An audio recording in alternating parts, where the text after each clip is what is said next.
Donc bonjour à tous, on s'occupe aujourd'hui du concours commun INP PSI 2019, épreuve d'informatique de 3 heures, et on est avec la PT du lycée Vauvenargues. Donc je voulais commencer pendant quelques instants pour exhiber du rapport de jury les quelques points qui me paraissent importants. On avait déjà discuté du rapport de jury de PSI 2018. Dans PSI 2019, on enfonce le clou sur quelques petites choses qui me paraissent importantes en PT aussi. D'abord, les questions d'analyse. Il faut y répondre succinctement. Ça veut dire qu'on analyse avec vous votre capacité à synthétiser les réponses. Donc, il ne faut pas que vous passiez beaucoup de temps sur les questions d'analyse, ou alors, en tout cas, pas beaucoup de termes. Vous devez résumer et essayer de donner l'essentiel de l'interprétation.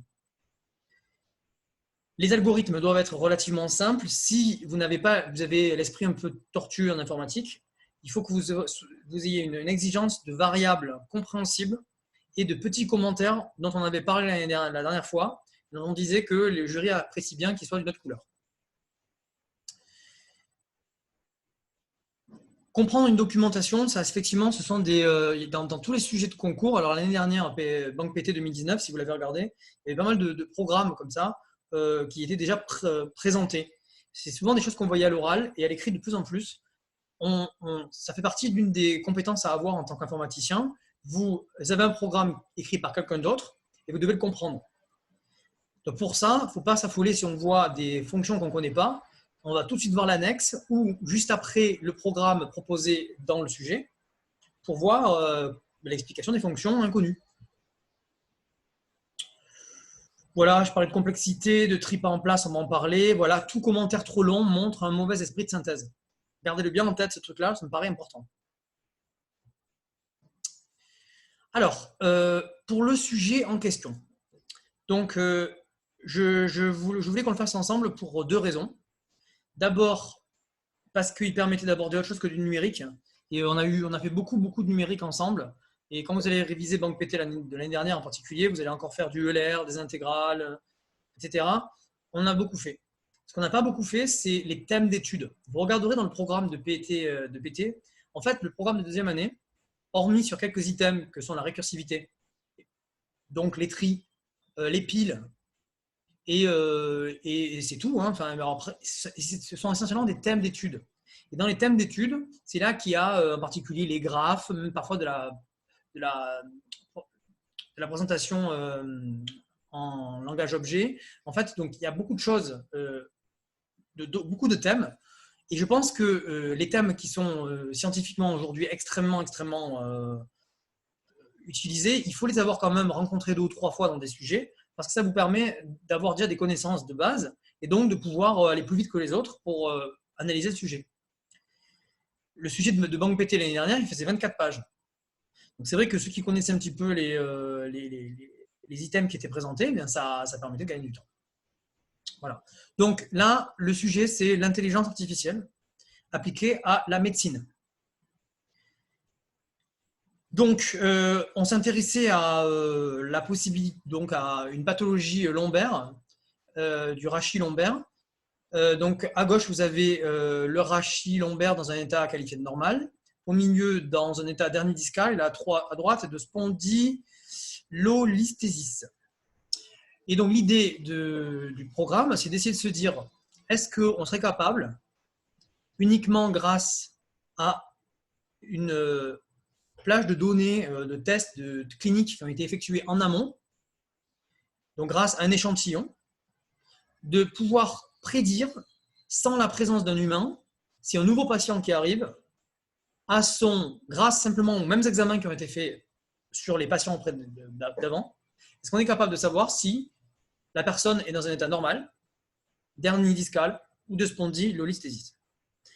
Ça, c'est quelque chose de très fréquent comme principe d'étude dans l'intelligence artificielle.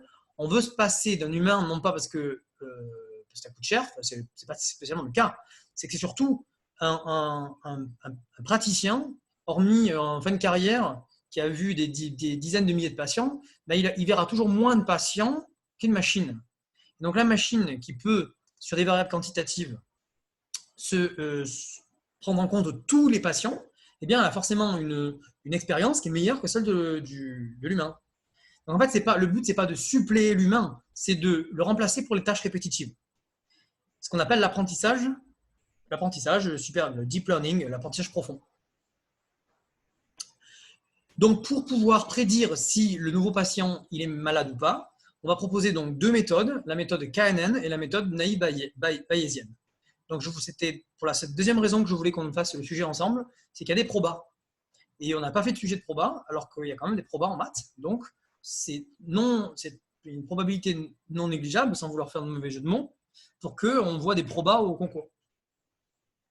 Voilà.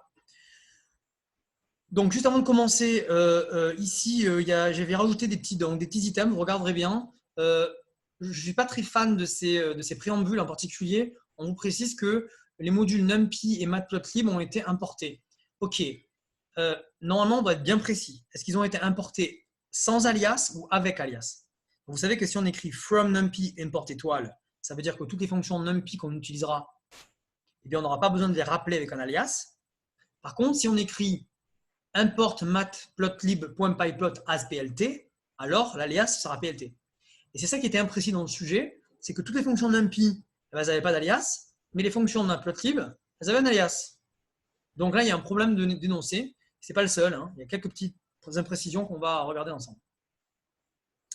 Alors voilà, on attaque le truc. Alors, contrairement au sujet qu'on a vu la semaine dernière, ça commençait par du SQL. Vous avez vu dans les sujets banque PT, il y a 2-3 ans, je crois, le SQL était à la fin. Il faut toujours aller voir s'il y a du SQL parce que là, c'est des points à gagner. Alors, proposition de deux d'entre vous. Donc, on avait d'abord Jean-Paul. Hop, le SQL, c'était celui-là.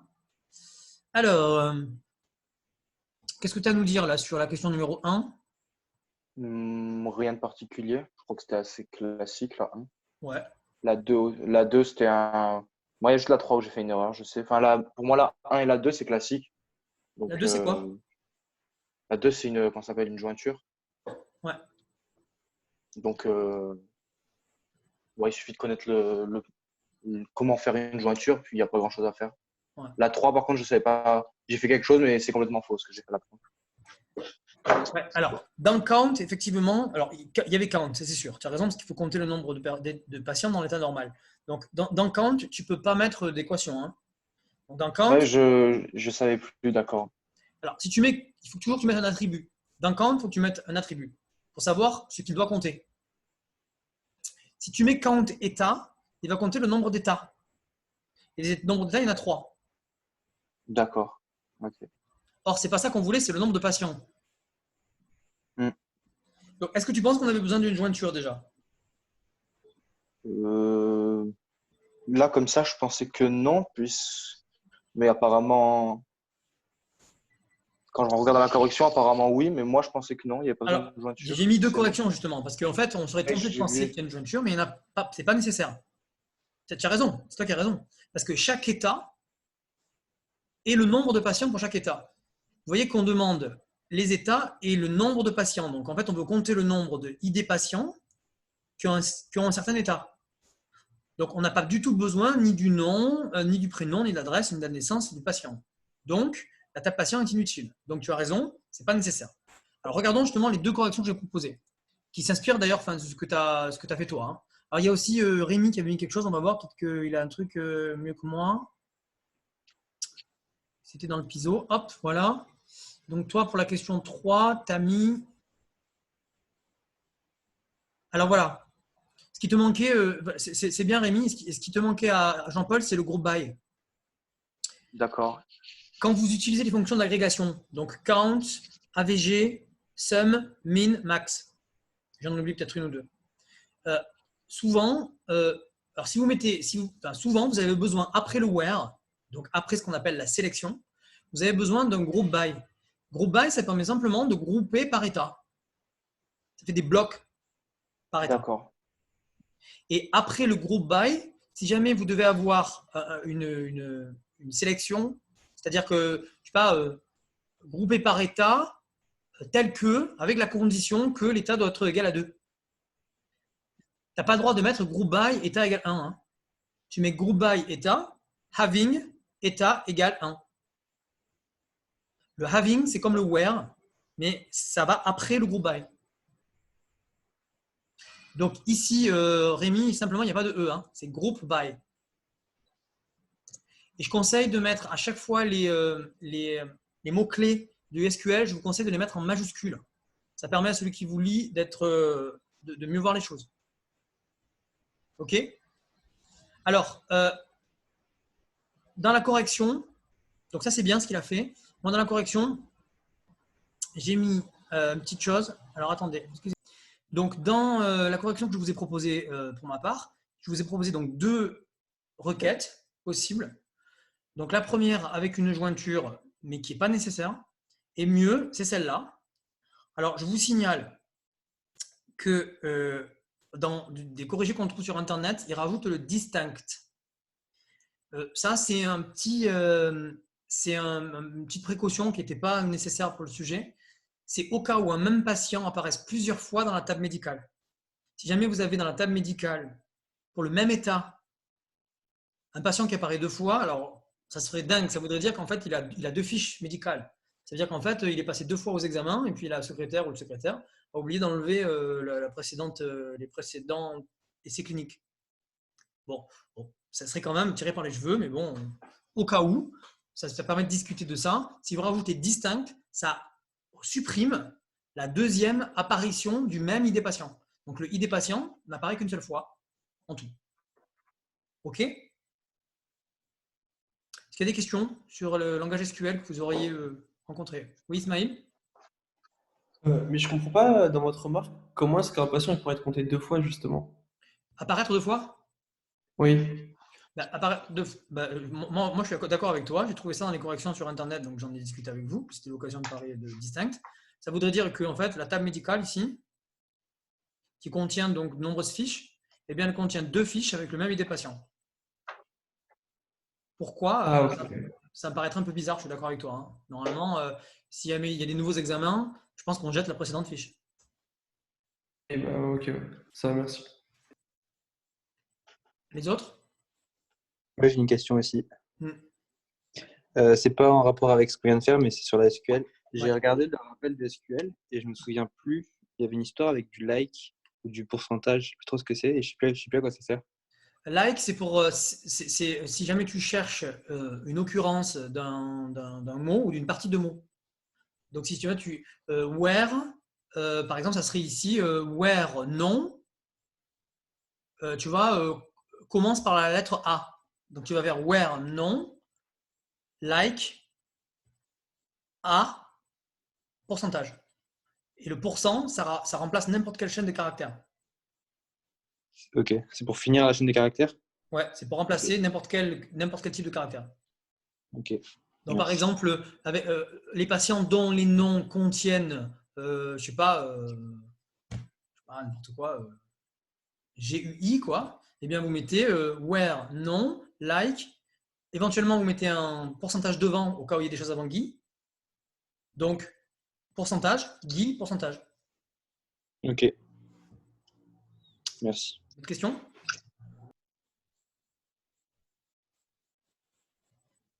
iPhone a levé la main. Oui, iPhone. C'était moi en fait, mais je viens de la rebaisser. Ok. Bien. Voilà. Donc ça, c'était pour le SQL. Jetez-vous sur le SQL, faites-le. Hein. Ça rapporte. Hein. Voilà. Ensuite, il y avait quelques petites questions de sup encore avec de la mémoire, donc en fait des mémoires en octets et donc des comptabilisations de quantité de mémoire totale. Alors, ça me permet de vous donner donc 2 informations importantes. Question numéro 4. Pour l'intérêt de NumPy, l'information qu'on attend à chaque fois, je l'ai bien mis, je crois, en rouge ici. Je ne l'ai pas mis en rouge, ok. Ah, je ne vous ai pas mis la bonne version. L'argument qui est attendu pour quel est l'avantage de NumPy, c'est l'optimisation des opérations matricielles. Le jury s'est émeuvé du fait que des étudiants qui donnent des réponses qui sont un petit peu anecdotiques. En particulier, affichage dans la console, on s'en fout. Que la matrice soit plus jolie à lire, on s'en fout. Qu'on gagne de la place, c'est vrai, mais c'est anecdotique. Et qu'on a accès plus facilement à un élément, c'est vrai aussi, c'est moins anecdotique quand même. Donc, je pense qu'il faut donner l'argument d'optimisation des opérations matricielles. Les calculs sont plus efficaces pour les matrices de grande taille. Et éventuellement, si vous voulez faire un peu de zèle, vous parlez de l'accès aux éléments, qui est un peu plus rapide, parce que je ne sais pas si je vous en avais parlé en cours. NumPy, il a les séquences NumPy, elles sont enregistrées à des adresses mémoire. Et les éléments qui sont dans la séquence, comme ils sont même de même type, ils sont à des adresses mémoire qui sont proches. Donc en fait, l'accès à un élément est plus rapide que dans une liste. Dans une liste, en fait, il met les éléments, il enregistre les éléments à des adresses mémoire qui sont dispersées. Hein, je schématise un petit peu, mais ça marche comme ça, NumPy. Deuxième chose, je voulais qu'on discute sur la question numéro 5. Vous devez peut-être savoir, si vous ne savez pas, je vous le dis, il y a deux systèmes d'unités de mémoire. Il y a les unités de mémoire aux normes internationales depuis 1998 et il y a les unités de mémoire qui étaient préliminaires à 1998, antérieures, pardon, à 1998, qu'on a appelé ultérieurement les kibioctets. Alors, moi en sup, j'enseigne souvent le système de stockage en kibioctets. C'est d'ailleurs ce qui était tombé dans une épreuve de banque PT il y a quelques années, où vous précisez que 1 kilo-octet ne faisait pas 1000 octets, mais 1024, égal de puissance 10. En fait, dans ce sujet-là, j'avais barré cette ligne-là pour que vous vous questionniez. Ici, là, cette information-là, si on ne vous la donne pas, il y a une ambiguïté dans l'énoncé. On doit vous dire à quelle norme vous travaillez. S'il n'y a rien d'écrit, c'est vous qui décidez. Ça veut dire que, évidemment, si c'est vous qui décidez, choisissez cette norme-là. Cette norme-là, c'est la norme internationale post-98, d'accord? Donc, qui est beaucoup plus simple à utiliser. 1 kilo-octet égale 1000 octets et 1 mégaoctet égale 10 puissance 6 octets, etc., etc. Après le méga, vous avez le giga. Après le giga, vous avez le téra. Si on vous spécifie, comme dans le sujet de banque PT il y a quelques années, que 1 kilo-octet est égal à 1024 octets, ça veut dire qu'on prend la norme kibioctet. D'accord? Donc, c'est à vous de bien lire l'énoncé. Dans le sujet PSI, c'était la norme internationale qu'on demandait d'utiliser. Voilà, je vous donnais les deux résultats ici qui étaient très faciles, beaucoup plus faciles que dans le précédent sujet de PSI. Là, il n'y avait pas de piège. Et l'inconvénient, évidemment, de la norme binaire, c'est que vous avez des divisions un petit peu délicates à faire. Donc, s'il n'y a pas de calculatrice autorisée à l'épreuve, vous laissez sous forme de puissance de 2. Hein. Ne perdez pas de temps à poser une division. Hein. Ou alors, vous savez ce que vous faites? Vous écrivez cette division et vous mettez environ et puis vous mettez 2,4. Vous voyez, enfin, personne ne vous en voudra, je pense. Hein. Vous voyez, l'erreur entre les deux, la différence entre les deux, elle est quand même négligeable. Bon, c'est après qu'on commençait avec les programmes. Donc, la suite du sujet rentre vraiment dans le vif du sujet. On va d'abord créer des tables, donc qui sont, on va créer donc pour ceux qui n'ont pas eu le temps de vraiment s'appesantir sur le sujet. En gros, on dispose d'une table qui s'appelle data. Cette table data, elle ressemble à ça. Elle a 6 colonnes. Dans chaque colonne, il y a un attribut, d'accord, qui correspond à un examen qui a été fait, et chaque ligne correspond à la mesure pour un patient. On suppose qu'il y a grand N patients dans ce sujet. Donc, c'est un tableau qui a 6 colonnes et grand N lignes. OK? Ensuite, on voudrait représenter un graphe dans lequel il y a des sous-graphes. Donc, ça, c'est la fonction subplot qui fait ça. Sur la diagonale, on veut des histogrammes et en dehors de la diagonale, on veut des nuages de points. Donc là, il y a des fonctions du module Matplotlib qui font tout ça, qu'on n'a jamais rencontré. C'est l'occasion d'en parler. Donc, le vecteur état, donc on a une table data de 6 colonnes et n grand N lignes, et on a un vecteur état, c'est un vecteur colonne qui a grand N lignes. Et chaque ligne correspond à un patient. Donc, tu as une table data, et à côté, tu as une colonne état. Et le chiffre qu'il y a dans la colonne état, s'il vaut 0, ça veut dire qu'à la ligne en question, le patient a un état normal. S'il y a 1, c'est qu'il a une hernie. S'il y a 2, c'est qu'il a une spondylisthésie. C'est bon? J'ai répondu à ta question? Oui, parfait. Voilà. Et c'est très important, quand vous faites un sujet, que vous ayez une feuille à côté sur laquelle vous mettiez toutes ces résumés. Parce que sinon, c'est très abstrait, on ne s'en sort plus. Donc en particulier, bon là, ils sont gentils, ils ont mis le tableau, ils ont mis un extrait du tableau, c'est très bien. Mais vous, éventuellement, vous faites votre petite matrice à côté. Et moi, j'aurais rajouté à droite, effectivement, cette colonne état, j'aurais mis des 0, des 1 et des 2. Quoi. Vous voyez, j'aurais fait une colonne, j'aurais dit 1, 1, 0, 2, 2, 1, 1. Voilà. Pour bien me donner un exemple qui me permet de comprendre le sujet. Voilà, donc une diagonale, ça ressemble à ça. Sur la diagonale, on a ça. Et hors diagonale, on a des nuages de points avec 3 types de points. Donc le point rond, c'est lorsque le patient est normal, étoile, hernie, croix, hernie, et étoile, spondylolisthésis. Donc ce qui se passe, c'est qu'on veut représenter à chaque fois un attribut par rapport à un autre. Vous voyez, à chaque fois, on voit toutes les combinaisons possibles d'attributs. Et on essaie donc de voir s'il y a une corrélation entre les variables aléatoires. C'est bien un problème de statistique. Est-ce qu'il y a une corrélation entre l'orientation du bassin et l'incidence du bassin? Et bien évidemment, pour les cas normaux, on est dans un domaine du plan. Et pour les cas anormaux, eh bien, on est en dehors loin du centre du nuage. Et donc, c'est ça qu'on voudrait faire. On voudrait donc partager notre tableau data en 3 groupes. Le groupe des gens normaux, le groupe des gens d'état 1 et le groupe des gens d'état 2. Voilà. Pour la question numéro 6, donc on observe quoi? On observe qu'on vous disait que vous utilisiez le type que vous vouliez. Alors, ça me permet de vous donner une petite information là-dessus. A priori, vous n'êtes pas censé maîtriser à fond le module NumPy. Mais l'expérience a montré ces dernières années qu'il y a de plus en plus de sujets et d'extraits de programmes dans lesquels il y a le module NumPy. Ça veut dire quoi? Ça veut dire qu'en fait, il faut le maîtriser. Donc, les gens qui sont encore dans un état de doute en se disant « Oh là là, NumPy, je ne maîtrise pas, je utiliserai list », attention, vous allez vous planter. Il faut absolument que vous vous accoutumiez à utiliser NumPy. En particulier, allez voir le memento. Ici, donc à la fin, il y avait quelques informations sur NumPy.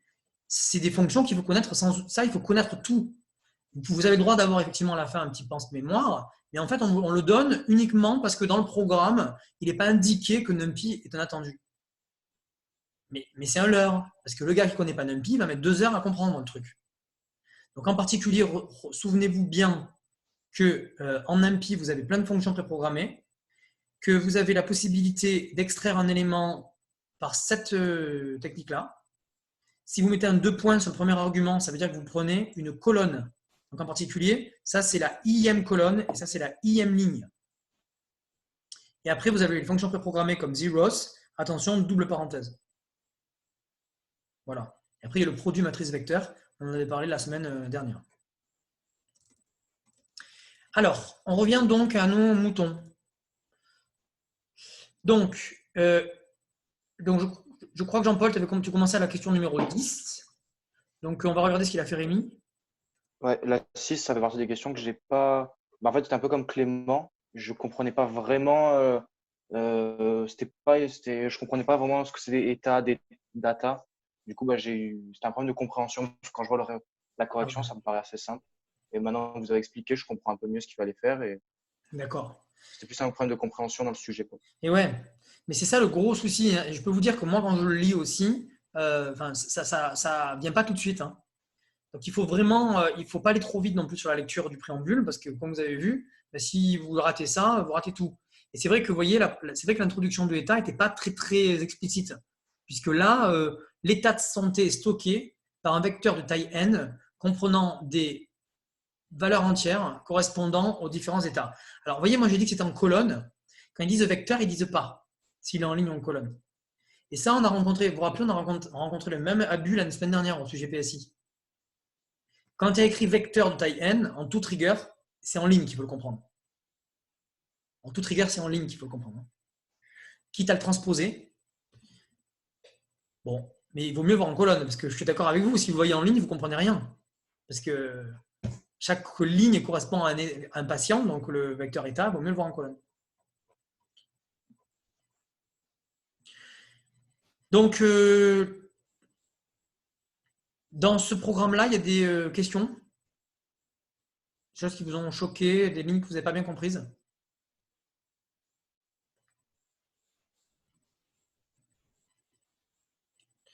ce qui peut être perturbant, effectivement, hein, c'est de voir des fonctions inconnues. Donc, subplot, scatter et east. Donc, ici, la documentation, elle était page 6, juste derrière. Elle n'était pas très précise, d'ailleurs, à mon sens. Hein. Donc, pour subplot, en particulier, je ne la trouvais pas très précise. Subplot ABK, ça crée. Donc, axe 1 égale plt.subplot ABK, ça crée un sous-graphique à la place K dans un grand graphe qui contient n lignes de graphes et n colonnes de graphes. Donc, vous avez un grand graphe de taille A ligne, B colonne.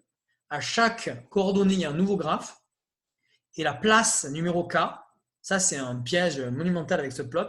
C'est des fonctions qu'on rencontre en MATLAB. Ça. La place, elle démarre à 1 jusqu'à m fois n. Ça c'est logique. Le 1, il est en haut à gauche. Le m fois n, il est en bas à droite. Jusque-là, tout va bien. Et après, donc, on vous explique que pour compter, il faut compter comme ça. 1, 2, 3, 4, 5, 6.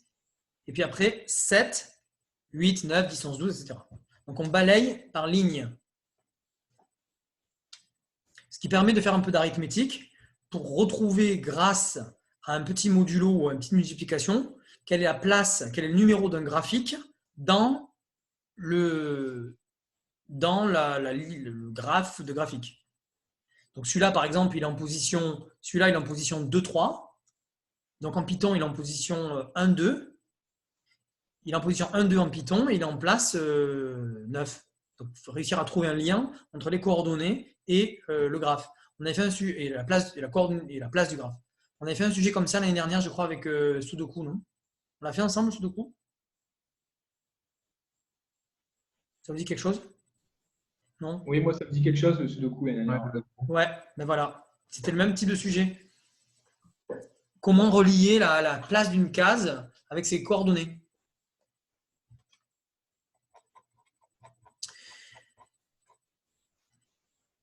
Donc, ce ne sont pas des fonctions à connaître, hein, scatter et east. Scatter, ça fait des nuages de points et east, ça fait des histogrammes.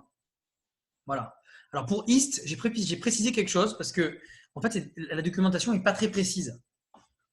Moi, quand j'ai vu east de data_x, cette commande permet de tracer un histogramme des données data_x sur la figure axe 1. Je n'ai pas compris comment faisait l'ordinateur pour créer les blocs, les paquets. Parce que quand vous lui donnez, imaginons vous lui donnez donc la liste de toutes les incidences de bassin. Donc vous avez par exemple 100 chiffres qui correspondent donc aux incidences de bassin, c'est-à-dire la colonne de data dans laquelle il y a les flottants incidences de bassin. Bon, vous lui donnez 100 valeurs. Quand vous représentez un histogramme, vous savez qu'il faut faire des paquets. On range les valeurs par ordre croissant. Une fois qu'elles sont rangées par ordre croissant avec un petit tri, eh bien, vous faites des paquets. Vous pouvez dire, par exemple, je prends toutes les incidences de bassin entre 25 et 35. Puis après, entre 35 et 45. Entre 45 et 55. Et on met l'effectif en colonne. C'est ça un histogramme. Hein. Donc moi, la question que je me suis posée, c'est vous lui donnez 100 valeurs, regardez, en fait, par défaut, il décide lui de regrouper les données par 10 paquets. Regardez, 1, 2, 3, 4, 5, 6, 7, 8, vide, 9, 10. En fait, il fait 10 paquets, 10 colonnes d'histogrammes par défaut. Si vous voulez décider d'un nombre de colonnes, un autre nombre de colonnes, ça se met comme ça. Ça se met avec bins. On écrit ist data x, virgule, bins égale 10. C'est pour mettre 10 paquets. OK? Donc, Rémi, tu avais mis. Donc, il y avait d'abord la fonction séparation. Ah, voilà. Alors, sur la fonction séparation, Rémi, c'est pas mal. Je sais, j'ai vu, je me suis trompé sur état. C'est-à-dire? Du coup, état, c'est un vecteur, non? Alors, c'est un vecteur ligne ou colonne? Bah, moi, j'ai considéré ça plutôt colonne parce que le tableau, ils mettent les données en colonne. Donc, je suis d'accord avec toi, mais là, tu as mis en ligne, non? bah là, là c'est bizarre que ce que j'ai fait, mais il faut supprimer J.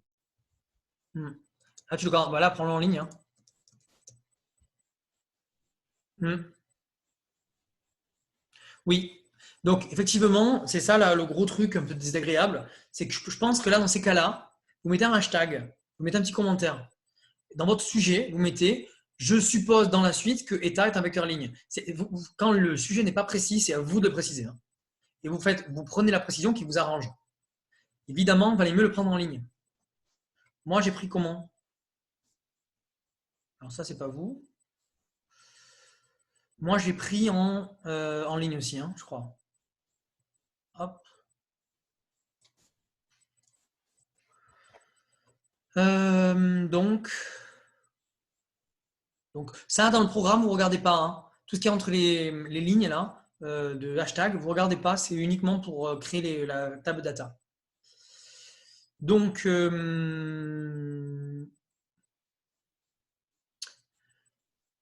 aussi, je l'ai pris en ligne. Et donc, Rémi, là, tu tombes dans une des remarques du jury. Le jury avait dit que, en fait, il y a beaucoup d'étudiants qui recopient 3 fois la donnée, tu vois. If état i égale 0, égale 1, égale 2. En fait, on peut faire une petite boucle. Alors, c'est pas grave ici parce qu'il n'y a que 3 occurrences, mais s'il y en avait plusieurs, ça serait évidemment une boucle qu'il faudrait faire. Donc, moi, j'ai fait pareil que Rémi, mais j'ai mis ici un if état i égale j. Et moi, j'ai mis dans rest crochet j data i. Moi, j'ai mis toute la ligne. Et toi aussi, mais tu l'as mis terme par terme. Donc, tu fais une boucle en plus, tu vois. Ouais, non, mais c'était au début, j'avais pas bien compris comment c'était. J'y suis pas revenu, mais j'avais pas bien compris comment était data au début. Donc voilà. Mais parce que ce que tu as fait n'est pas mauvais, hein. C'est même bien, mais juste c'est que tu as mis une boucle de trop. Donc la boucle sur J n'était pas nécessaire si jamais tu extrais directement la ligne. Ça fait un programme plus court. D'accord? Donc vous analyserez ça, c'est pas très compliqué. Il faut un peu réfléchir par contre. Et je pense qu'il faut passer par la remarque de Rémi. Il faut faire comme Rémi au départ. Et puis au moment où vous écrivez le programme, vous dire attends, je suis en train d'écrire 3 fois la même chose là. Donc vous faites une petite boucle.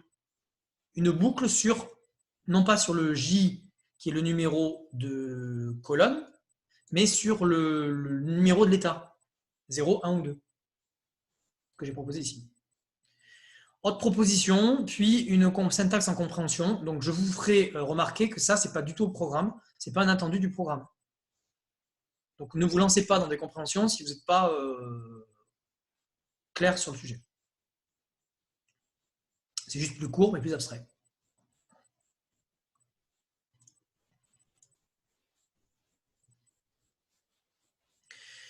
OK. Donc, bon, pour arg S1, c'était lui le plus piégeux. Le arg S1, vous voyez, il faut mettre les nombres de lignes, nombre de colonnes du nombre du graphique de graphe, de graphe, et ici la place. Donc la place, si on regarde, regardez, c'est assez simple si on fait une petite induction. Donc on a dit que chaque ligne compte pour 6. Donc si vous êtes en ligne 2, place 2, ça fait 6 plus 2. Donc le nombre de lignes compte pour 6. Donc si vous êtes en ligne n, vous faites n fois 6. En ligne i plutôt, vous faites i fois 6. I fois 6, ça correspond à le nombre de graphiques que vous avez parcouru sur chaque ligne.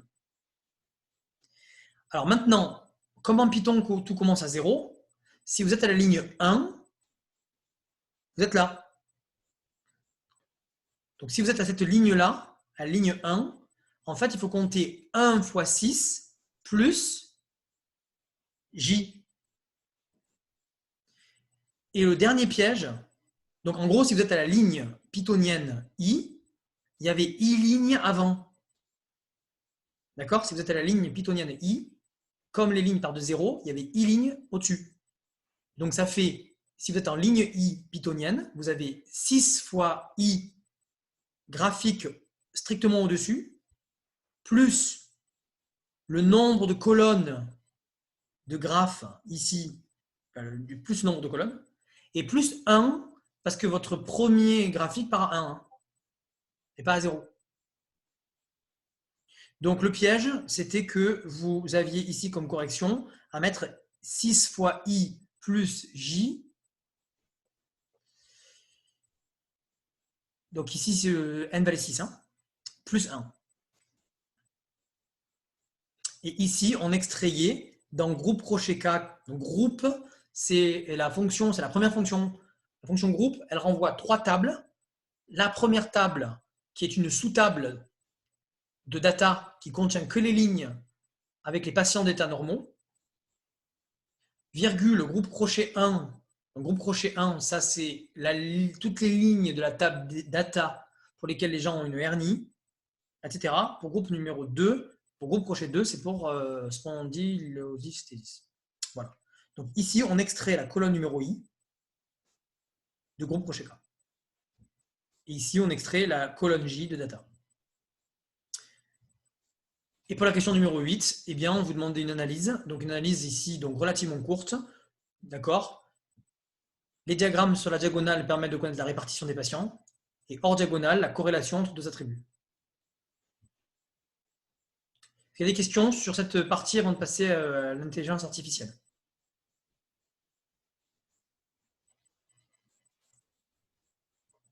C'est bon? Non, pas de questions. Donc là, il y a une documentation, une grosse documentation à apprivoiser en quelques instants. Et évidemment, ceux qui ont une culture informatique poussée, qui ont déjà rencontré une fois ou deux ce genre de choses, bah, pour eux, à la fois psychologiquement et puis temporellement, bah, ils sont gagnants. Évidemment. Donc c'est pour ça qu'il faut avoir vu pas mal de thèmes, c'est bien, je pense. Alors, à partir de la partie 3, on commence la méthode d'apprentissage supervisé. Alors, en 2 mots, je vous explique ce que c'est.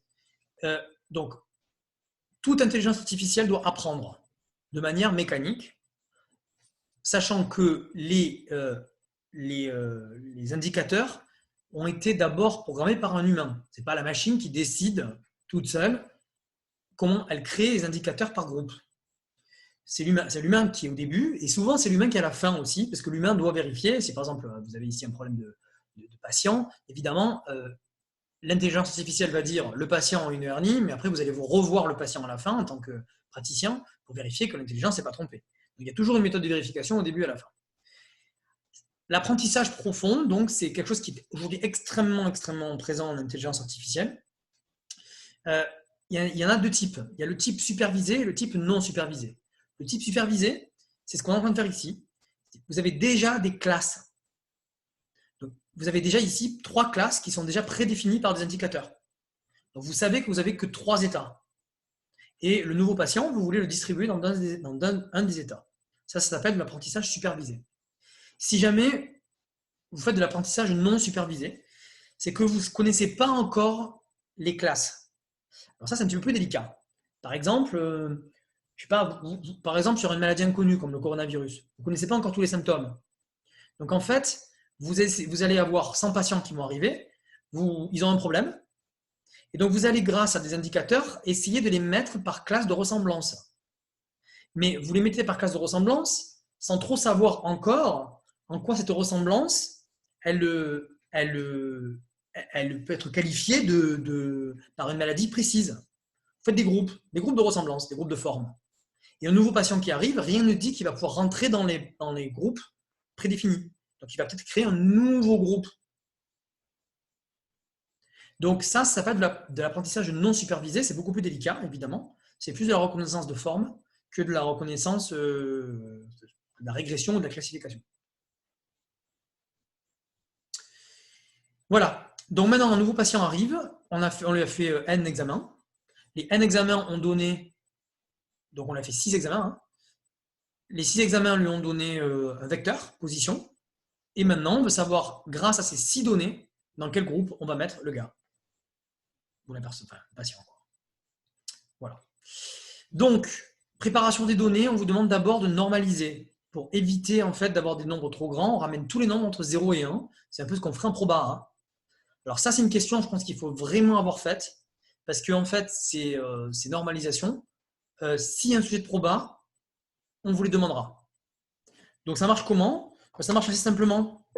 Vous voulez ramener un certain vecteur, vous voulez ramener min à 0 et max à 1, donc, suivant le graphe que je vous présente ici. Hop. Voilà. Vous avez 2 données, min et max. Vous voulez ramener min à 0 et max à 1. Donc, c'est un problème d'interpolation. Et a priori, il y a une infinité d'interpolations possibles. Bon, parmi toutes les interpolations, on est bien d'accord, on choisira par défaut l'approximation affine, naturellement. Donc, on cherche une droite qui passe par le point de coordonnées min 0 et max 1. Donc, ou vous utilisez vos petites techniques de collège pour trouver le coefficient directeur et l'ordonnée à l'origine, enfin pour trouver l'équation de la droite. Donc, je rappelle que si ça, c'est le point grand A et le point grand B, l'équation de la droite, c'est y égale yb moins yk sur xb moins xa fois x moins xa, le tout plus yk. Ça permet de trouver l'équation réduite d'une droite passant par deux points très rapidement. Si vous ne la connaissez pas, on s'en fout, vous faites un petit système et vous obtenez ce que j'ai proposé ici. Hop, je retourne dans mon coin. Ce que j'ai proposé ici. Monsieur, on était, il nous donnait pas, on est d'accord qu'il ne nous donnait pas la technique de dire que c'était affine. Et non, c'est vous qui choisissez. D'accord. Ok. Et oui. Je suis d'accord avec toi, hein. C'est-à-dire qu'en fait, il faut toujours choisir la méthode qui nous paraît la plus simple, sachant qu'effectivement, il y a autant d'interpolations que de méthodes possibles, que de choix possibles. Hein. On peut faire une interpolation affine, une interpolation quadratique avec une parabole. Hein. Et si jamais on veut améliorer la chose, eh bien on vous le dira. Exactement comme pour l'approximation des intégrales. D'abord, on fait des approximations avec des rectangles. Si ce n'est pas assez bon, on fait des approximations avec des trapèzes. Et si c'est encore pas assez bon, on fait des petits segments de paraboles qu'on a par la méthode de Simpson. D'accord. Voilà. Donc là, on fait une interpolation linéaire. Voilà, petit système, on a tout ce qu'il faut. Alors, question numéro 10. Là, je pense que tu commences à avoir des trucs. Donc là, j'ai deux corrections possibles. Donc, Jean-Paul, la 10. Ça, c'est la 12. La 10 est là. La 10, oui. Donc, OK. Le min et le max. Alors, le min, tu l'as initialisé avec crochet 0, c'est très bien. Le max à 0. Pourquoi à 0 ? Parce que c'est vrai que c'est un peu arbitraire, mais dans tous les cas, je pense que le min, comment dire, je sais pas, mais dans tous les cas, les valeurs, elles sont supérieures. Si le max, il n'est pas à 0, tout est à 0. Du coup, comment expliquer? J'arrive pas à expliquer, mais d'accord. Je pense que ça marche, non? Ouais, effectivement, ça marche, c'est sûr. Je sais que ça marche, mais j'arrive pas à expliquer parce que si le max il est nul, bah forcément tout le reste est nul. Mais voilà. Donc là, moi, si j'avais été toi, j'aurais mis un petit hashtag en disant valable car toutes les valeurs sont positives. Pour pas qu'on se dise. Alors ça, il marche ton truc, hein, mais c'est pas canonique parce qu'a priori, tu vois, le max ça peut être la première valeur au même titre que le min. Oui. Si tu dis min égale x crochet 0 et max égale 0, ça laisse entendre dans celui qui te lit que tu t'embrouilles entre le minimum de la valeur de x et le minimum de l'index. D'accord. Tu vois? A priori, moi j'aurais mis x crochet 0. Et après, ce que tu as mis, nickel. J'aime bien le parcours de liste plutôt que le parcours d'index. Donc moi, j'ai mis un parcours min-max, j'ai mis un parcours de liste comme toi. Voilà. Et j'ai introduit les min et le max sur la même ligne. C'est pareil que toi. Ah, tu les appelais min et max. Fais gaffe parce que ce sont des fonctions préprogrammées. Hein. Des fonctions natives min et max. Donc, oui, c'est vrai, oui. C'est un peu. J'ai pas pensé à ça. J'ai fait ça un peu de manière arbitraire. Je suis d'accord. Ça ne peut pas être sanctionnable, ça. Hein. Mais c'est juste penser qu'il y a des fonctions natives qui sont a priori protégées. Je signale que dans la plupart des sujets, il est indiqué explicitement si les fonctions natives sont autorisées ou interdites. Dans le sujet banque PT 2019, vous verrez, il y a une question où c'est bien écrit. La fonction min et max ne sera pas utilisable. Ici, il n'y avait aucune indication. Donc, a priori, quand il n'y a pas d'indication particulière, vous avez le droit, enfin aucun interdit particulier, vous avez le droit de les utiliser. Cependant, ce qui faisait plaider ici dans ce sujet en la faveur de l'interdiction, c'était qu'il y avait écrit la fonction devra être de complexité linéaire. Ça veut dire qu'on vous demande de contrôler la complexité. Si vous utilisez une fonction native, Ben, vous ne savez pas quelle est la complexité. Voilà. Puis par ailleurs, bon, c'est quand même une fonction directement de min-max qu'il faut programmer. Ce n'est pas comme s'il faut utiliser un min à l'intérieur d'une fonction. Auquel cas, là, peut-être, pour ne pas faire une fonction trop importante, vous vous autoriserez l'utilisation de la fonction native. Voilà. Et puis bon, à la fin, on calcule la distance. Donc la distance euclidienne n'a pas été rappelée dans ce sujet. Elle l'avait été dans le sujet de la semaine dernière, vous vous rappelez. Donc distance euclidienne, normalement, vous connaissez tous. Hein. On calcule la distance entre chaque donnée, donc les 6 données du nouveau patient. On en calcule la distance euclidienne par rapport à toutes les autres données. Voilà. Et donc, on va se retrouver avec 6 distances euclidiennes en sortie. Donc, question numéro 11, Jean-Paul, tu avais fait. J'avais tenté quelque chose, mais en fait, du coup, je me rends compte que j'avais pas pris en compte le fait que c'était euclidien. Du coup, c'est faux. Ouais. Donc, somme, racine carrée à la fin. Hein, racine carrée de la somme des carrés. Alors, d'ailleurs, ça me permet, tu vois, Jean-Paul, ça permet de discuter d'un truc. La distance euclidienne, on est bien d'accord, c'est dans des espaces pré-hilbertiens. Donc, c'est forcément la norme 2. On appelle ça la norme 2, norme quadratique. Oui. Il existe d'autres normes. Je ne sais pas si avec Madame Convar, vous avez eu l'opportunité d'en parler. Il existe la norme 1. Vous connaissez ça? Là, comme ça, je crois pas, mais ce n'est pas la racine de la somme des carrés, c'est la somme des valeurs absolues. Vous savez qu'on est obligé, en fait, la raison pour laquelle on met des carrés, c'est que vous savez, c'est comme dans la variance, vous savez que c'est pour éviter d'avoir des compensations d'écarts positifs, négatifs. Quand vous voulez calculer, évaluer la dispersion d'une série statistique, pour calculer sa dispersion, vous devez calculer la moyenne des écarts à la moyenne. Et puisque les écarts sont algébriques, donc négatifs, tantôt négatifs, tantôt positifs, ils peuvent se compenser. Donc on met des carrés, au moins en tout positif. Et comme à la fin, une fois qu'on a fait la moyenne des carrés, comme on n'a pas quelque chose d'homogène en unité, eh bien on remet une racine. Eh bien, il y a d'autres types de normes qui existent. On pourrait très bien parler de la norme qui consisterait à dire je fais uniquement la moyenne de la valeur absolue des écarts, qu'on appelle la norme 1. Donc c'est un autre type de norme et je pense qu'on pourrait très bien vous la soumettre, vous dire voilà, la norme euclidienne n'est pas satisfaisante, eh bien on propose de changer de norme. On vous la donnera et dans ce cas-là, ça sera non plus une somme de carrés, mais une somme de valeurs absolues. Voilà. La raison pour laquelle on choisit la norme euclidienne, ce n'est pas uniquement une raison historique, ce n'est pas uniquement parce qu'on aime beaucoup notre ami Euclide, c'est parce qu'en fait, la fonction carrée, elle est dérivable. Alors que la fonction valeur absolue, elle est non dérivable lorsque ce qu'il y a dans la valeur absolue s'annule. Donc, quand on fait de la régression linéaire, par exemple, vous avez déjà fait ça, hein, je pense, faire passer une droite au milieu d'un nuage de points, la droite optimale. Ah oui. Voilà, pour obtenir le coefficient directeur, le coefficient directeur et l'ordonnée origine de cette droite, vous allez avoir besoin de minimiser un objet. Pour le minimiser, vous allez le dériver. Et donc, si vous avez des valeurs absolues, c'est une catastrophe.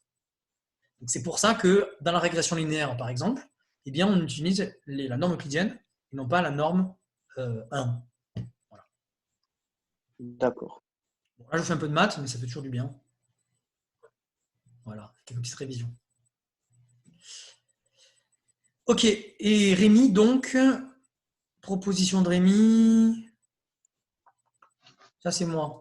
Rémi.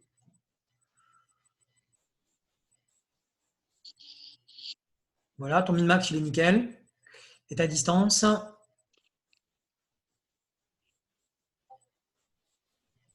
Attention à l'orthographe, c'est tout bête, hein, mes colonnes de zen et compagnie, bon, on s'en fout. Mais bon, voilà. Qu'est-ce que tu as fait là?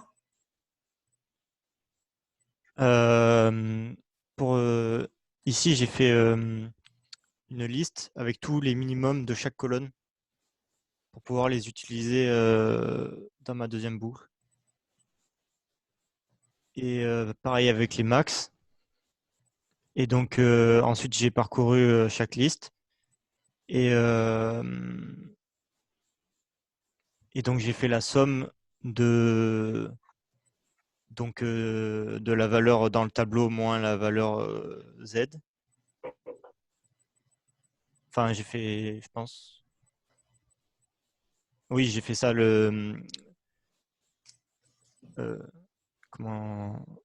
j'ai utilisé la formule de X norm en faisant la distance euclidienne et après voilà.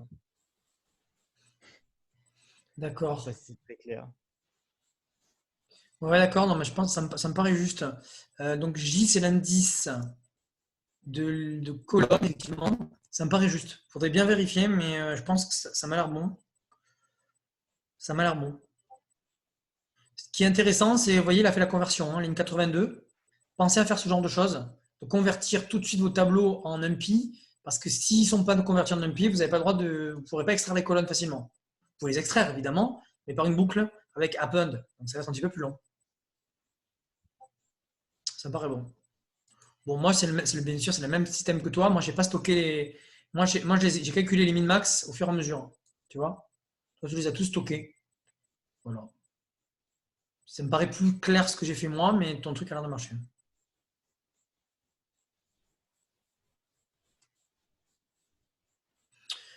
Ok. Alors ensuite, il y avait, donc maintenant qu'on a su calculer la distance du nouveau patient par rapport à tous les autres patients, on veut choisir les cas patients les plus proches de lui. Alors pourquoi les cas patients les plus proches de lui? Parce que si jamais vous avez en intelligence artificielle, vous pouvez rapidement avoir des millions de tests. Bon, ce ne sera pas le cas pour un problème médical, mais vous avez dû voir ça. Vous savez, quand vous, maintenant, on fait travailler Google, enfin, on donne notre apprentissage à Google. Très souvent, lorsque vous devez valider quelque chose sur Internet, on vous demande de regarder des feux rouges ou des passages piétons. Ben, c'est l'intelligence artificielle qui travaille. À moindre frais, enfin, gratos, quoi. Donc en fait, vous voyez que rapidement, on se retrouve avec des millions de données. Donc l'idée, c'est que très souvent, lorsqu'on a des millions de données, une fois qu'elles sont rangées par ordre croissant, on ne gardera que les cas plus proches, les cas premières, quoi. K étant un nombre à déterminer. Ça dépend des sujets. Un cas parfois assez petit suffit. Ce qui est assez marrant d'ailleurs, ça. C'est quand vous avez un très grand échantillon, il est tellement précis qu'en fait, prendre les quelques plus proches voisins peut suffire. Même parfois, le plus proche voisin, ça suffit. Et donc, pour ça, il va falloir ranger par ordre croissant les distances. Et donc, vous aviez ici un programme. Je pense que vous avez tout de suite repéré lequel des tris classiques c'était.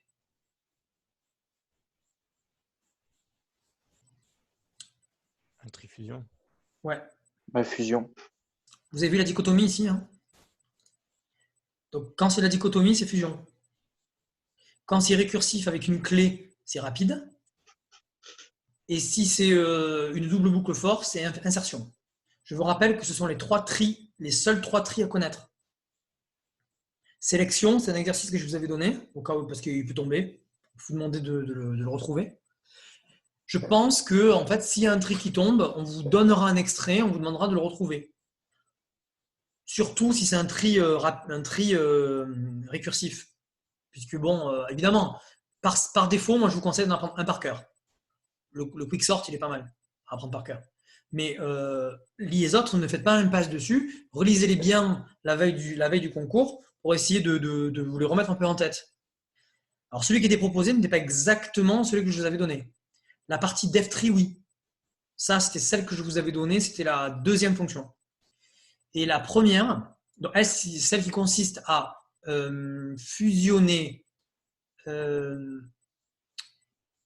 Non, c'est celle qui consiste, à couper en deux successivement des listes et leur appliquer la fonction récursive de tri.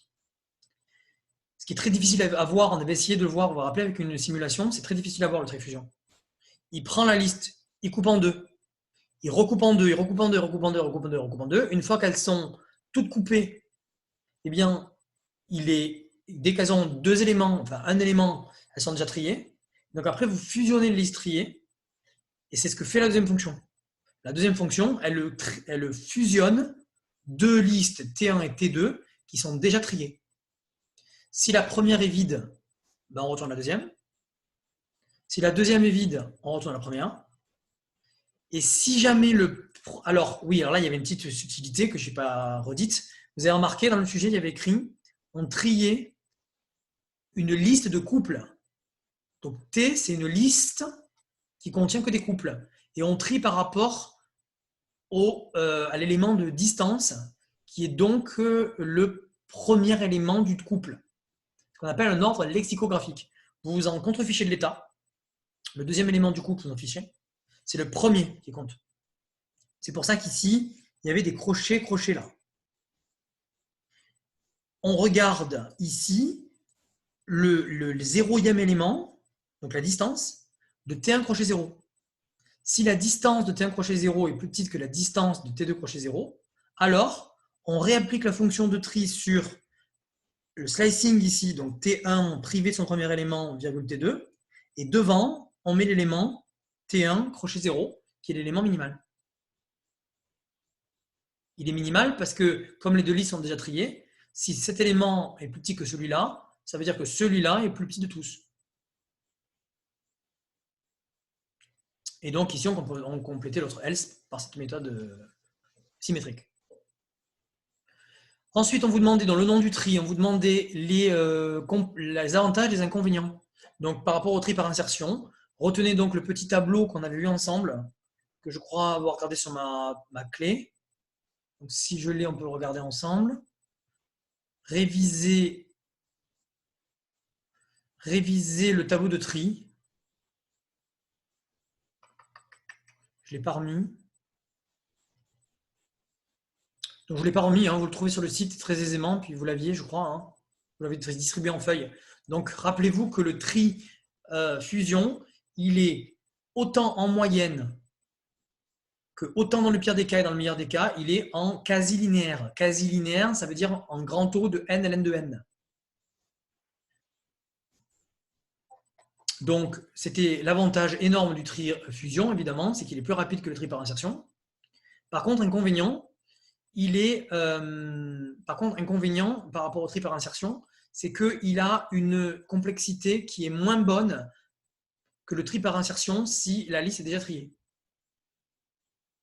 Donc, par ces deux petites questions, vous voyez si vous connaissiez votre petit tableau. Des questions ?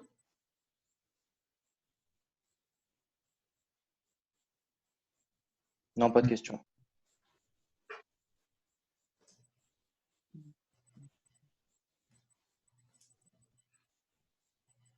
Question 14, c'est une question d'analyse. Donc là, ce serait intéressant qu'on voit ce que vous avez donné. Donc, cette fonction, j'enregistre pour le réexpliquer parce que j'avais arrêté l'enregistrement. Donc, cette fonction, qu'est-ce qu'elle fait? Elle prend la liste de toutes les distances du patient Z avec les autres patients, les grand N patients. Donc, c'est une liste de grand N éléments. On crée la liste ici T qui contient tous les couples, distance du patient Z au patient I, virgule, numéro du patient. On trie suivant la distance. Et donc, on se retrouve avec une liste de couples qui ont été rangés par ordre croissant suivant la distance. Et donc, quand après dans Select, donc ici dans Select, vous voyez, on crée une liste de 0. On met grand N 0. On met, alors NB c'est, pardon, NB c'est,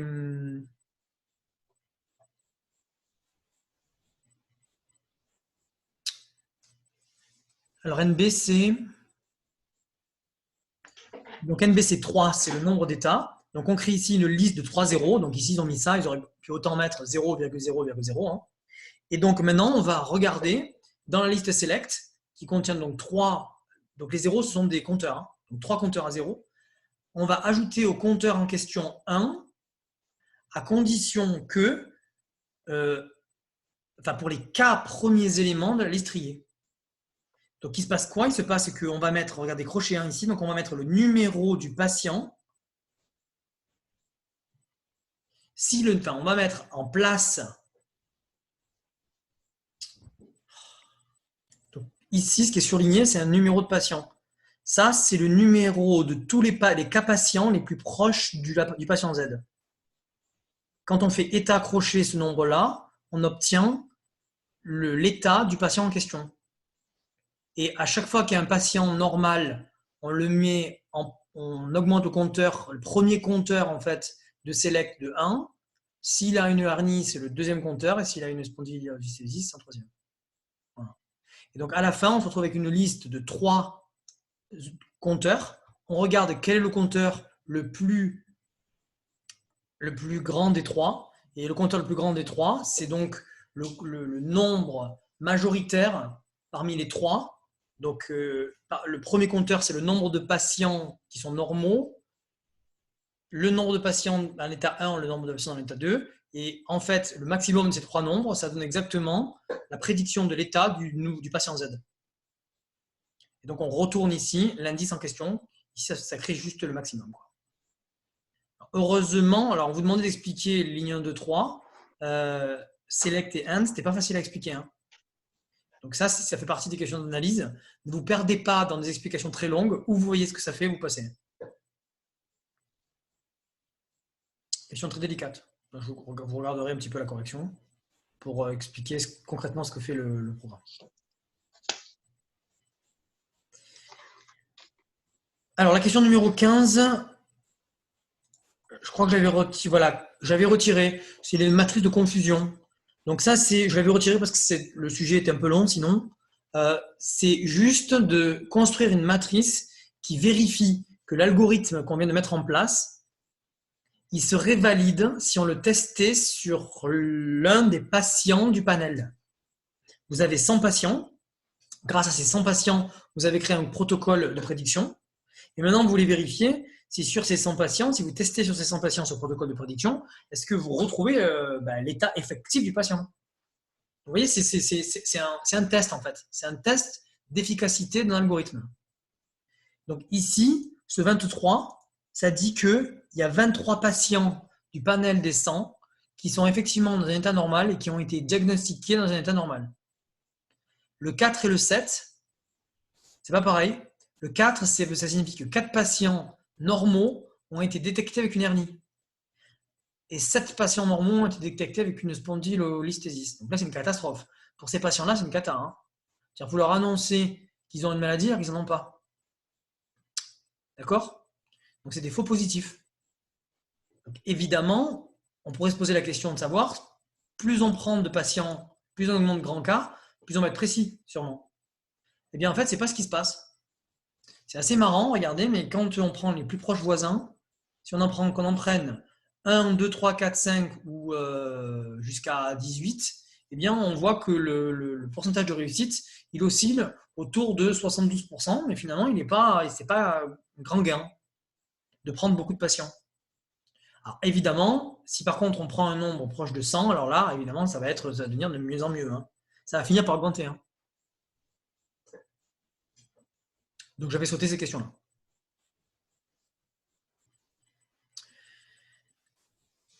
Ok, dernière partie du sujet, méthode de classification naïve bayésienne. Alors, il y avait toute une explication sur comment on obtenait la probabilité que grand Y, qui est donc la variable aléatoire qui prend 3 valeurs possibles, 0, 1 ou 2, suivant l'état du patient. Donc, la probabilité que le patient soit dans l'état YJ, sachant que les patients, les N-, sachant que les N-1 attributs ont telle valeur. Donc, l'incidence du bassin vaut x0, l'écartement, je ne sais plus, un autre attribut vaut x1, etc., etc., etc. Et donc, vous voulez savoir la probabilité d'être dans un tel état, sachant que vous avez eu 6 diagnostics cliniques qui sont donnés par ces valeurs-là. On applique la formule d'inversion des conditionnements, que vous connaissez tous. On argue que le dénominateur ici, il ne dépend pas de y, donc en fait, on s'en fiche de le quantifier. Donc, on va quantifier que ce produit-là. Et là, on fait une hypothèse complètement dingue, c'est qu'on dit que tous les indicateurs sont indépendants. On présuppose que les 6 indicateurs, donc les 6 tests cliniques qu'on effectue sur le patient, eh bien, ont des valeurs qui sont indépendantes. Ça paraît quand même un peu fou d'un point de vue médical. Hein. Donc, je vous rappelle que les 6 tests, c'était c'était incidence du bassin, orientation du bassin, angle lordose, pente sacrum. Bon, on s'y connaît rien, mais on peut se dire quand même qu'il y a sûrement des corrélations entre ces différentes données. D'ailleurs, les corrélations, on les avait vues apparaître dans les graphiques. On voit quand même qu'il y a des nuages, hein. Des nuages relativement resserrés. Donc, s'il y a des nuages resserrés, c'est qu'il y a une corrélation. Dans la partie numéro 2, on suppose qu'il n'y a pas de corrélation. Donc là, on pourrait vraiment se dire que faire une hypothèse comme ça, c'est vraiment pas de qualité. Ça s'appelle l'hypothèse naïve d'indépendance bayésienne. Elle s'appelle naïve pour la raison que je viens de vous dire. Et donc, a priori, tout laisserait entendre que cette hypothèse de dingue, eh bien, elle donne des résultats qui ne sont pas bons. Eh bien, en fait, ça va donner des résultats assez bons. De supposer que la probabilité d'une intersection est égale au produit des probas. Donc, c'est l'indépendance bayésienne, sachant qu'un état a été fixé. Donc, que si vous êtes en état normal, il n'y a pas d'incidence, il n'y a pas de corrélation entre les différents attributs. Entre les 6 attributs. Voilà. Dernière chose, on vous demandait donc, pour calculer ces fameuses probas conditionnelles, on appliquait donc une distribution gaussienne. Vous n'avez aucune compétence à avoir là-dessus. Vos dernières connaissances de proba continue, c'est lycée. Donc pour les 5,5, ça commence à Dieu. Donc vous n'avez rien à savoir. Hein. Rien à savoir, sinon que cette valeur-là, il faut la calculer et en donner une valeur approchée. Question numéro 17, d'un classicisme sans pareil, trouver une moyenne et une variance. Donc là, écoutez, on vous rappelle les formules. Très facile. Faites juste la division par n après la boucle et pas dans la boucle. Juste pour être sûr, pour ne pas faire n itérations de division par n, alors qu'une suffit. Donc on l'a fait à la fin. On va vérifier après ce que vous avez fait. Et dans la question numéro 18, je signale qu'il y avait une erreur d'énoncé, parce qu'on vous disait qu'on crée la liste des couples moyenne variance, et ici, on mettait écart type. Vous voyez, on a oublié le carré. Donc, il y a des carrés partout, là, normalement. Voilà. Alors, vos propositions.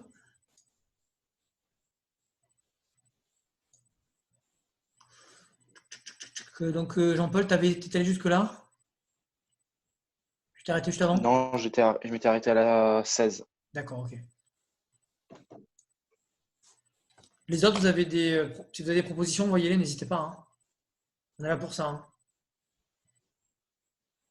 Le sujet était long. Hein. Alors, pas ouf, surtout si c'est pour faire des diagnostics médicaux. Ok. Donc, question numéro 17, moyenne et variance. Ça me paraît nickel. Alors, c'est pas mal ce qu'il fait Rémi là. Il utilise les sommes en compréhension. Je ne sais pas si vous connaissez ça. Vous mettez somme d'une liste. Alors, le len de la division par la longueur, effectivement, tu es obligé de la faire là. Tu pourrais la faire dehors, ce serait mieux. Hein.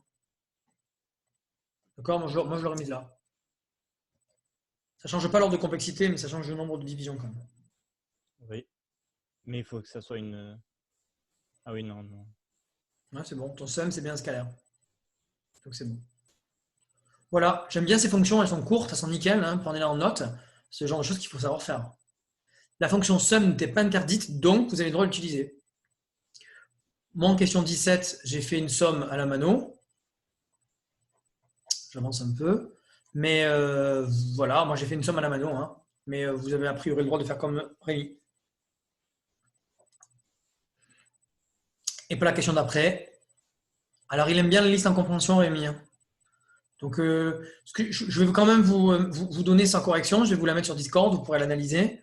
Faites attention quand même que c'est d'un certain niveau. Quoi. Voilà. Moi, j'ai fait un truc plus basique. Mais bien sûr, beaucoup plus long. Donc, je vous ai mis ici quelques petits commentaires pour que vous puissiez vous y retrouver. Parce qu'évidemment, ça commence à se compliquer un petit peu avec ces listes de listes. En fait, en PSI, vous voyez, ils aiment bien mettre des listes de listes pour voir si vous maîtrisez bien l'extraction des lignes des colonnes. Et là, c'est encore pire parce que c'est une liste de 3 éléments et chaque élément est une matrice. Donc, c'est une matrice 3D en fait, comme la semaine dernière. Et on extrait donc la moyenne et la variance de chacun des x. X étant donc dans le groupe crochet K, l'élément situé, enfin c'est la jème colonne. La jème colonne, groupe crochet K. Qui correspond bien à un attribut dans la relation, dans la table SQL. Ensuite, pour la gaussienne, c'était pas difficile, c'est une question très facile. Faites-la, hein. J'espère que vous la repérerez si elle tombe dans un sujet. Allez vite voir s'il n'y a pas des questions faciles. Celle-là a été simple. Donc ici, n'oubliez pas que les pi, le pi 314, 159, 27, la fonction exp, eh bien, elles sont toutes dans NumPy. N'allez pas les chercher dans maths. N'importez pas la bibliothèque maths, vous n'en aurez pas besoin au concours. La fonction SQRT, je ne suis pas trop fan, moi. Utilisez plutôt la puissance 1,5, c'est mieux. Hein.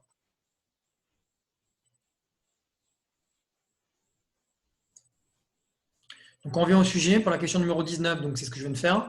Et la question numéro 20, eh bien, elle n'était pas bien réussie pour la raison simple, c'est qu'elle était complexe. C'est une question de synthèse et elle arrive à la fin du sujet. Voilà. Donc, je le laisserai regarder. Il n'y avait pas de grandes difficultés sur la fin du sujet. C'était juste que c'était la fin, quoi. Voilà. Et la fin, forcément, elle est moins bien traitée puisqu'on est, moins frais.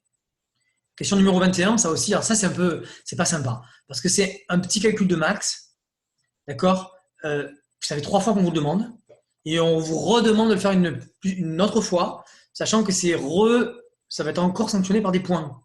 Donc, pour ce sujet-là, quand même, là, il y a vraiment une dimension stratégique à acquérir. Vous repérez un truc de max, vous faites 3 fois, au moins vous avez 3 points. Mais évidemment, il fallait bien avoir le sujet avant pour bien comprendre ce que renvoyait la fonction probabilité groupe. Voilà. Et puis 22-23, j'avais enlevé, c'était une matrice de confusion, mais il y avait une erreur d'énoncé, puisque dans la matrice de confusion finale, il y avait plus de 100 éléments là. On vous disait qu'il y avait un jeu de 100 données, et quand vous faites la somme de tous les éléments ici, vous obtenez plus de 100. Donc il y avait une erreur d'énoncé. Voilà. Monsieur, c'était un sujet qui se faisait en combien de temps initialement? PSI, il vend 203 heures. Ah d'accord, 3 heures. Ouais. Donc nous, 2h30, j'avais enlevé quelques petits trucs. Bon, il était un peu long. Hein. Alors, il était un peu long, mais objectivement, c'est ça, sur ça que je voulais qu'on discute aussi, et je vais répondre à vos questions aussi, mais le sujet de Banque PT l'année dernière, il faisait 24 pages. Vous l'avez cherché pour l'instant, le sujet de Banque PT 2019 ? Les 3,5, non. Je crois pas qu'on l'a fait cette année. Bon, alors il faut le. Qu'ils l'ont fait. Voilà, il faut le faire absolument pendant vos révisions. Alors je ne sais pas ce que M. Chabert a prévu la semaine prochaine, mais il faut absolument le faire. Si vous le faites avec lui, tant mieux. Si vous ne le faites pas, moi je vous enverrai la correction si vous ne l'avez pas. Vous avez une correction du Banque PT 2019 ? Non ? Je crois pas. Bon, je vous l'enverrai. Il faut le faire. Il faut le faire parce que c'était beaucoup de maths et c'était imbriqué. Alors ça, c'était la première fois qu'ils faisaient ça. Ils avaient imbriqué la modélisation et l'informatique avec pas mal de questions en fait, d'ordre mathématique sur d'abord la stabilité des schémas de l'air et puis ensuite sur l'extraction de valeurs propres. Donc vraiment, c'était un sujet important qui était très long, difficilement finissable, qui avait été jugé par les étudiants difficiles. Et pourtant, les résultats l'année dernière ont été en informatique les meilleurs qu'on ait jamais eu à Bouvenargues. Donc ça veut dire que le fait de faire un peu de maths en informatique, c'est loin d'être négligeable. Il faut absolument se dire que c'est une épreuve en partie de mathématiques. Alors dans les épreuves de PSI, c'est super visible. Et bien dans les épreuves de Banque PT, ça se voit de plus en plus.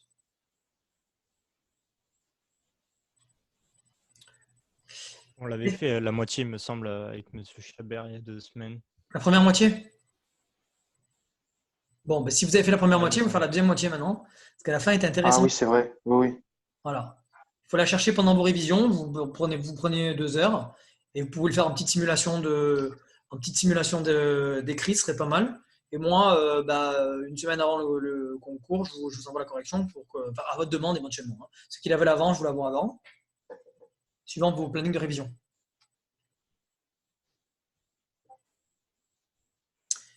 Sur ce sujet-là, est-ce que vous avez des choses qui ont émergé que vous voudriez qu'on reprenne ensemble ?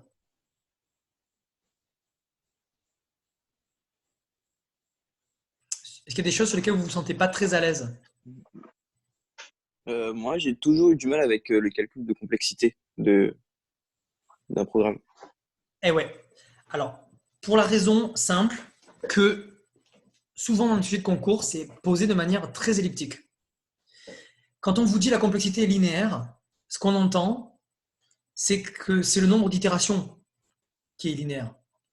Donc, pour la recherche d'un maximum, par exemple, tu vas devoir parcourir ta liste de gauche à droite et voir effectivement quel est le maximum de tous et stocker le maximum partiel.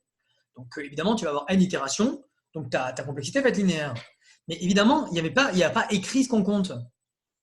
Et c'est peut-être ça qui vous perturbe. Alors, s'il n'y a rien d'écrit, s'il n'y a pas de précision sur ce qu'on compte, par défaut, c'est le nombre d'entrées dans la boucle. Donc, quand vous faites un parcours de matrice, comme il y a deux boucles for imbriquées, la complexité est toujours quadratique. Quand vous faites des parcours de liste, normalement la complexité est linéaire. Lorsque vous faites des procédés de dichotomie, vous avez des complexités qui sont logarithmiques ou quasi linéaires. Pourquoi? Parce que quand vous faites par exemple un tri, quand vous faites par exemple une méthode de dichotomie de base, vous savez quand vous recherchez le zéro d'une fonction. Là, vous prenez donc l'intervalle AB, vous le coupez en deux, vous regardez la valeur médiane, quel est son signe, vous comparez le signe de cette valeur médiane avec les valeurs extrêmes.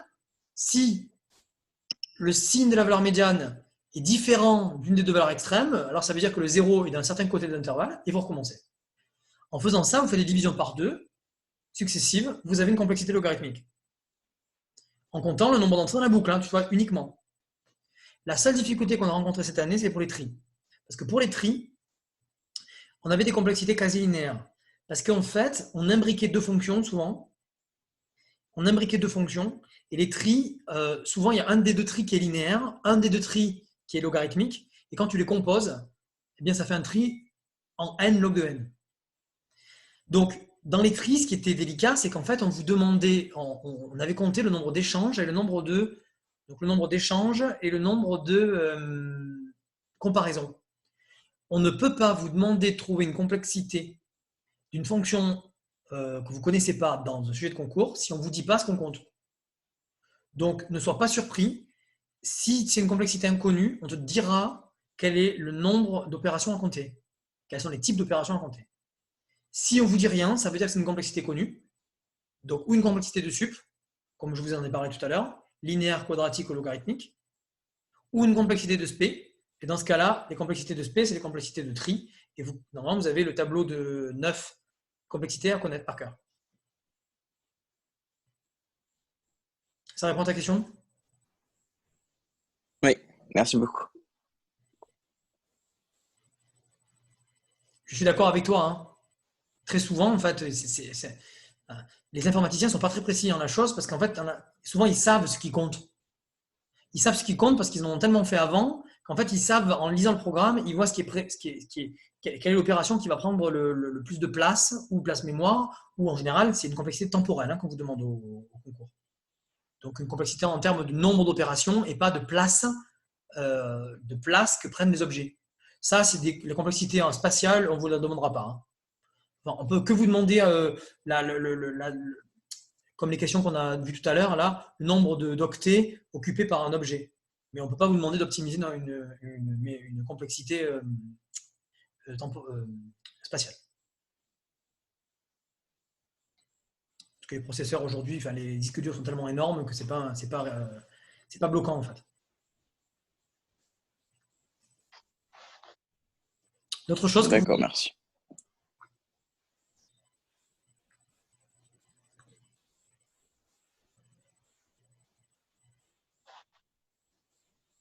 Je vous ai donné deux sujets où il y avait très peu de numérique. Mais j'ai fait exprès. Parce que je pense que, en tant que prof de maths, c'est plus facile pour moi de vous parler de distance euclidienne, de vous parler de tableaux tridimensionnels, de proba. Donc j'ai essayé de prendre des sujets, peut-être pour lesquels où M. Chabert serait moins à l'aise. Par contre, avec M. Chabert, vous allez faire plus de numérique, parce que ça va plus vous concerner. Donc, voilà, on essaie de se compléter. Mais si vous avez des questions sur Euler, par exemple, sur les stabilités, n'hésitez pas. Hein. Ou maintenant, ou plus tard, si vous voulez m'envoyer un message sur Discord, ou si vous voulez qu'on reprogramme pendant la révision un petit échange face-to-face, il n'y a pas de problème.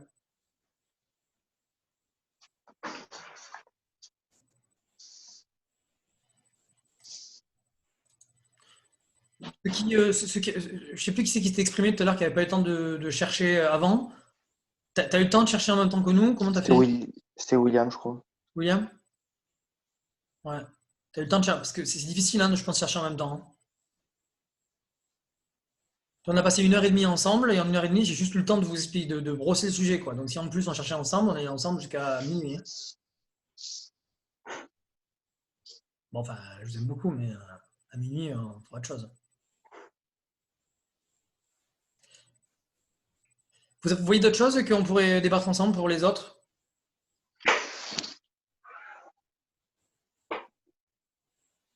Non? Non. Bon, moi, je suis à votre disposition. Voilà, j'arrête l'enregistrement, mais je suis à votre disposition si vous avez des questions qui vous viennent et qu'il faudrait qu'on aborde ensemble. Voilà. Monsieur, Oui? pour la semaine prochaine, vous nous remettez un sujet comme ça? Ben, c'est M. Chabert qui s'en occupe normalement, parce qu'on devait faire 2 séances chacun. D'accord. Donc, je pense que M. Chabert devrait vous envoyer un sujet. Enfin, ça me paraît le mieux, quoi. Oui, d'accord. Et vous, pendant les révisions, il faut que vous fassiez les banques pétées. Bah, ça va être vite fait, hein, parce qu'on en a fait 2 déjà, il en reste 2. Hein. Il en reste 2 ou 3, c'est pas. Essayez de faire des révisions. Pour l'informatique, je pense vraiment qu'il faut faire des sujets.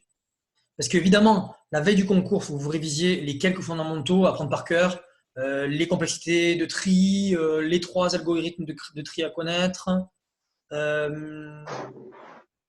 Quoi d'autre? ELR, évidemment. ELR explicite, ELR implicite.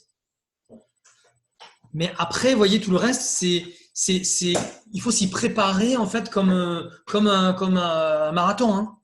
Il faut apprendre à se dire, bon voilà, je prends en note, je lis un truc que j'ai jamais vu de ma vie, je prends en note sur une feuille rapidement. Vous savez qu'on n'a pas besoin, on n'a pas le droit de au blanco, donc il ne faut pas faire des programmes à l'arrache sur la copie. Il faut faire rapidement des programmes au brouillon et recopier au propre.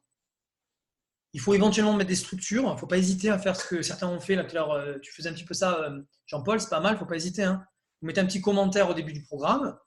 Vous faites ce que vous pouvez, puis après, vous mettez un petit hashtag et vous mettez une ligne ou 2 en expliquant ce que vous auriez fait si vous aviez eu le temps. Parce que l'examinateur, il a une super idée. Dommage, à l'oral, peut-être j'aurais pu le guider pour qu'il le fasse, mais quand il n'y a pas d'oral, ben... voilà. Monsieur, Oui. est-ce que c'est possible d'avoir un petit exercice de lecture, écriture, traitement de fichiers avec les tableaux, extraire dans un fichier des données, tout ça? Ouais. En facultatif, un petit exo avec une petite correction. D'accord. Ouais, ça serait une bonne idée, ça, oui, c'est vrai. Oui, c'est vrai. C'est vrai qu'on n'en a pas fait. Et ouais, on n'a pas beaucoup fait, puis il en est pratiquement pas sorti là, ces dernières années. Donc c'est une bonne remarque. Ok, ben, je vais vous envoyer un truc comme ça. Super. Merci. Pas forcément cet après-midi là, mais demain. Oui, parce qu'on n'aura pas forcément le temps. Hein. Ouais, je pense. Ouais. Vous ne pas que de l'informatique. On est bon? Ok. Oui. Bon, bah, merci à tous. Enfin, moi, je suis encore là. Hein, s'il y a des gens qui veulent me parler après, là, moi, je suis encore là encore un quart d'heure. À votre bon vouloir. Merci, au revoir. Merci beaucoup. Au revoir. Merci, Paul. Merci à tous. Au revoir, merci. Au revoir.